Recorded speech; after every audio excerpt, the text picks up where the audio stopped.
How we doing, baby? I gotta go pee. I'm gonna go home. Welcome to Watch Mojo, and today we're counting down our picks for the top 20 movies that caused people to walk out. Covering fire! For this list, we're looking at movies that audiences just couldn't sit through, no matter how much they spent on the ticket. It can be because of the content or quality of the film. Which of these films had you sprinting for the exit? Let us know in the comments. Number 20, Caligula. If they were good men, how could their beloved emperor find them guilty? Do the words erotic historical drama get you excited? No? Unfortunately for this film, its strange concept was not the only thing it had working against it. They were appalled. I do hope so. In spite of featuring performances from Malcolm McDowell, Helen Mirren, and Peter O'Toole, a part for which he was praised, the film was heavily criticized for its violence and for featuring unsimulated sex throughout. If you're wondering who specifically walked out of this one, the answer is Roger Ebert himself, who described the film as, quote, sickening, utterly worthless, shameful trash. Although considered a cult classic by some, the film is still divisive to this day. Let them hate me, so long as they fear me.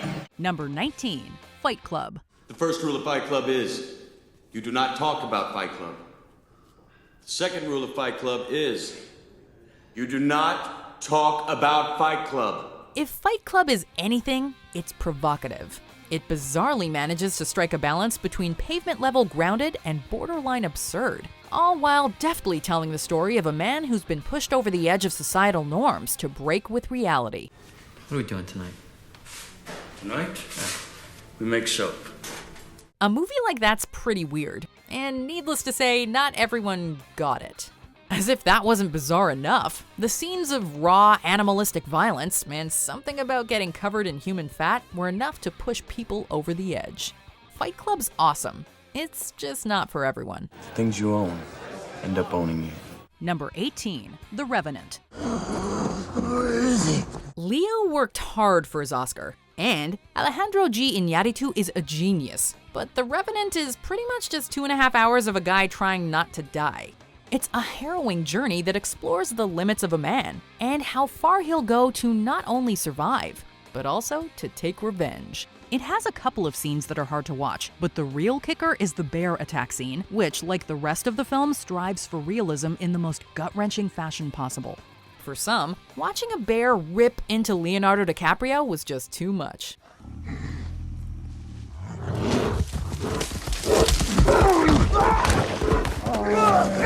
Number 17, The Walk. Why? That is the question people ask me most. In 1974, Philippe Petit performed the daring feat of walking on a high wire between the two towers of the World Trade Center. The 2015 film The Walk tried to capture this feat, and to do so, shot the film in IMAX 3D. All right, you get him. I got your back. Okay, The cinematography expertly captured the sensation of tightrope walking a quarter-mile above the ground, which, while impressive, is not what some audience members were expecting. Those who were not wholly comfortable with heights found the movie to be a tough watch, with many reporting motion sickness as the feat was performed. I'm going to hang a high wire between the two towers of the World Trade Center and walk on it. Number 16, The Tree of Life. Tell us a story from before we can remember. At the 2011 Cannes Film Festival, The Tree of Life was met with both boos and applause, and went on to win the festival's illustrious Palme d'Or award. Needless to say, critics were divided.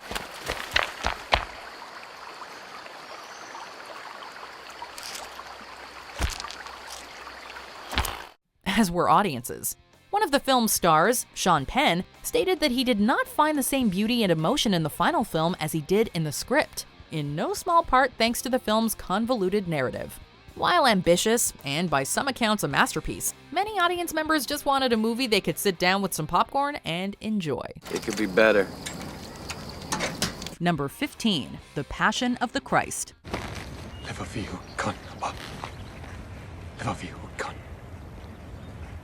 In telling the story of Jesus dying for the sins of humanity, The Passion of the Christ is understandably brutal. Mel Gibson's desire to bring to life the suffering endured by Christ was off-putting to some audiences, as it spares no details with the lashing, the beating, the crown of thorns, and the crucifixion itself.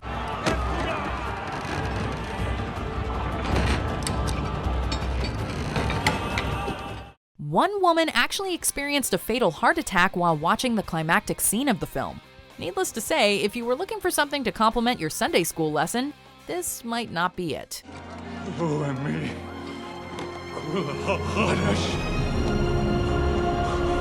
Number 14, A Clockwork Orange.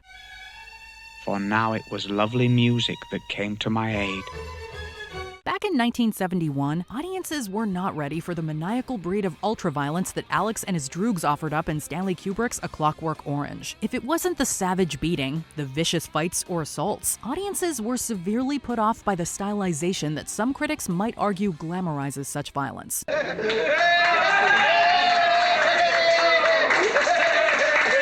Those who stayed to watch the end of the film were rewarded with a discussion of free will and humanity's baser instincts in a modern society, but it was understandably a little much for some. I've learned my lesson, sir. I see now what I've never seen before. I'm cured, praise God! Number 13, Pink Flamingos. I'm the filthiest person alive, that's who I am! John Waters created Pink Flamingos as his first entry into his trash trilogy, with the tagline, "An exercise in poor taste." This now cult film was an ode to the counterculture of its day, and made a deliberate effort to push its audience as far as it could. We might be in the mood for a barbecue. Get what I mean? A human barbecue! The film focuses on a drag queen known as, quote, the filthiest person alive. We'll see who's the filthiest person alive. We'll just see! If the nudity and profanity wasn't enough to throw an audience's day off, those who stayed to the end got to see the main character eating, well, you'll actually have to see that for yourself. Filth are my politics, filth is my life! Number 12, Swiss Army Man. This is you.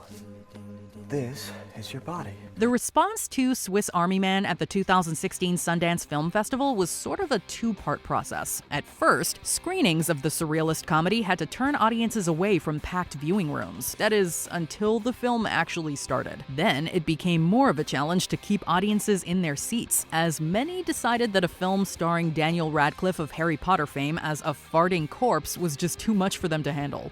To be fair, there has also been positive critical appraisal of Swiss Army Man, but that mattered little to audience members who preferred to hit the bricks. Okay, buddy. Number 11, Antichrist. There is nothing atypical about your grief. Lars von Trier is no stranger to cinematic controversy, and the art house horror flick Antichrist is one such example. Why he decided scenes where both Willem Dafoe and Charlotte Gainsbourg have their nether regions altered in particularly gruesome fashion were absolutely necessary is anyone's guess. Audiences and critics varied between obsession and repulsion at the end results of von Trier's work, with many screenings of the film being notable for members of the audience just not being able to handle the horror Antichrist set on screen. Apparently not. Number 10, 127 Hours.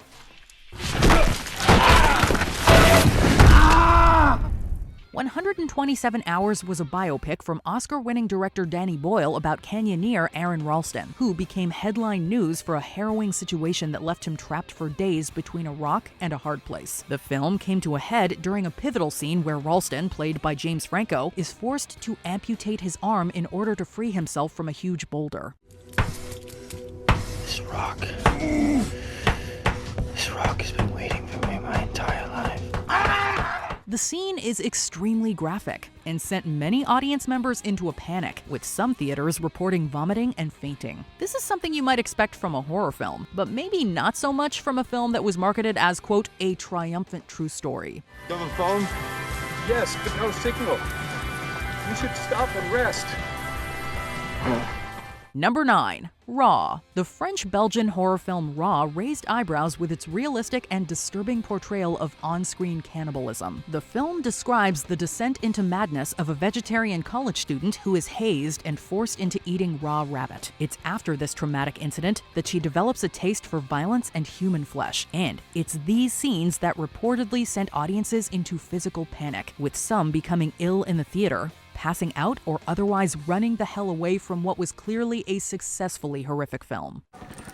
Y'a rien d'autre qui t'intéressait sur le menu? J'espère qu'il était bon, moi. Number 8, Pulp Fiction. You know what they call a quarter pounder with cheese in France? No. Tell him, Vincent. Royale with cheese.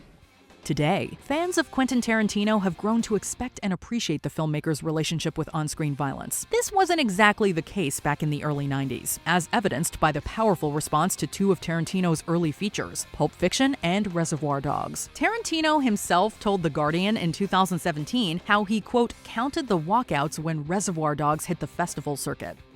Pulp Fiction didn't fare much better, with some audiences, perhaps unused to Tarantino's stylized vision and emphatic violence, walking out of theaters in protest. You will know my name is the Lord when I lay my vengeance upon thee. The film was even booed at the 1994 Cannes Film Festival by audiences who felt that it wasn't deserving of the Palme d'Or, the festival's highest honor. Number 7. Irréversible. Gaspar Noé is like many other directors on this list, in that he's unafraid of exploring even the most disturbing of subject matters within his search for artistic expression. Case in point, the brutal and unflinching assault scene in Noé's 2002 film Irréversible, which had audiences around the world walking out of screenings. The film, which is also full of physical violence and offensive language, even reportedly featured the presence of infrasound, a lowered frequency that is said to subconsciously induce fear, tension, and nausea. All of these aspects make Noé's Irréversible a film that definitely is not for the squeamish. Number 6. Freaks. You'll have to hurry. We haven't much time. Featuring circus performers with real deformities, this pre-code film from the 30s was originally 90 minutes long, but the studio viewed the film as too shocking to be released. Oh, gee. Ain't it cute? What is it? A girl. Oh, boy, that's great, and it's going to have a beard. If you're hoping we're gonna have some juicy footage from the extended cut here, sorry, that footage is by all accounts gone forever. In spite of the extensive cuts, some audience members were still unable to stomach the content. Sure, by today's standards, it may not seem like it's that big of a deal, but in 1932, you can rest assured this film caused quite the stir. Why should they laugh at you? Most big people do. They don't realize I'm a man with the same feelings they have. Number 5. Saving Private Ryan. Keep those actions clear. I'll see you on the beach. Saving Private Ryan is now regarded as one of the greatest war films of all time due to its harrowing depiction of the realities of World War II. The opening scene of soldiers landing on Omaha Beach was so visceral and anxiety-inducing, it overwhelmed some viewers to the point of walking out of the cinema, particularly veterans.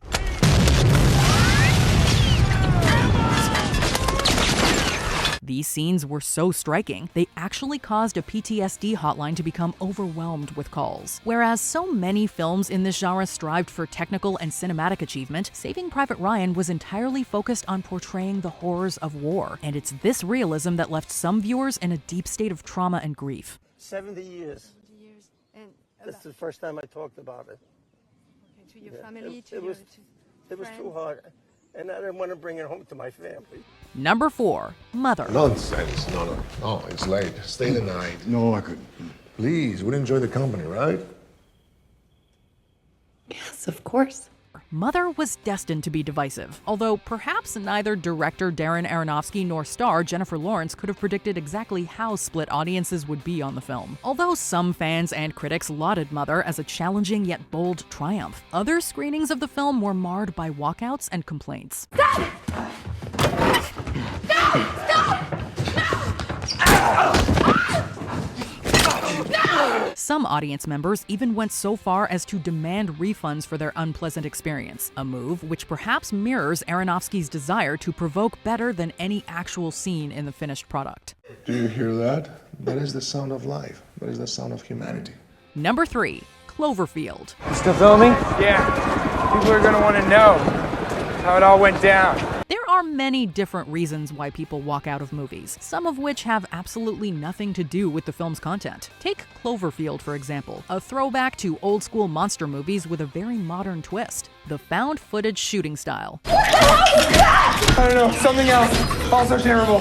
Many audience members were actually enjoying Cloverfield during its big-time box office opening back in 2008, but still found themselves searching for the door before the film's destructive climax. This was due to the often shaky and jarring camera work that comes part and parcel with the found footage style, an approach that left many moviegoers physically ill and nauseous. Is this thing on? Look out! Babe, it's on my camera. I don't know if it's the on button or the zoom button. Number 2. The Blair Witch Project. This is a very long day. A very wet, very long day.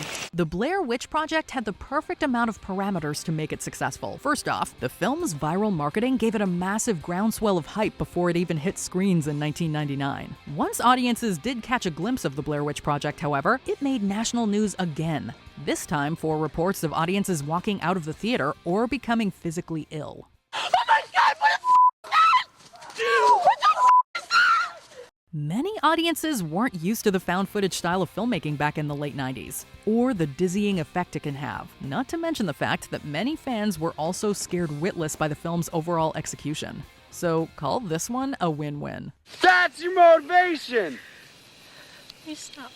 Before we continue, be sure to subscribe to our channel and ring the bell to get notified about our latest videos. You have the option to be notified for occasional videos or all of them. If you're on your phone, make sure you go into your settings and switch on notifications. Number 1. The Exorcist. How long are you planning to stay in Reagan? Until she rots and lies stinking in the earth. We come now to the granddaddy of them all, the massive horror hit that sent audiences screaming and into a panic back in 1973. Audiences around the world cried, fainted, screamed, and ran out of theaters that were screening director William Friedkin's satanic classic, with some proclaiming the film to just be pure evil. Do something, Doctor, please help her! Maybe it's the combination of The Exorcist's amazing special effects, music, and cinematography, or perhaps the occult themes and religious allegory contained within the film make it so scary. Whatever the reason, The Exorcist absolutely terrified audiences, and remains a startling example of the power of film. The Lord be with you, and also with you. Did you enjoy this video? Check out these other clips from WatchMojo, and be sure to subscribe and ring the bell to be notified about our latest videos.